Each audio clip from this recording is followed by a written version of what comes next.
Now let's look into the some of the benefits of dimensionality reduction or data reduction. The first one, data reduction techniques can provide the following benefits. The first one is improved computational efficiency. So high dimensional data sets can be computationally expensive to analyze, and reducing the dimensionality can significantly speed up data processing and model training times.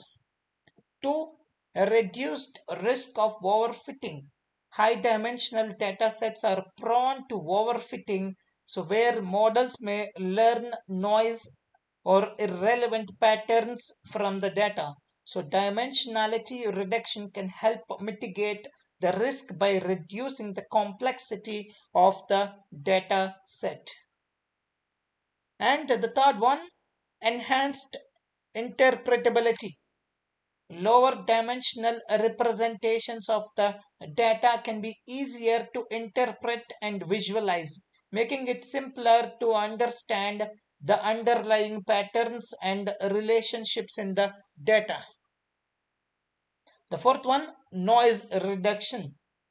So, dimensionality reduction techniques can help filter out noisy or redundant features, improving the signal to noise ratio in the data and potentially leading to more accurate analysis results.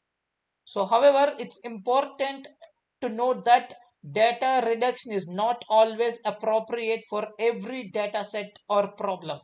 Careful consideration should be given to the specific characteristics of the data and the objectives of the analysis before applying any data reduction technique.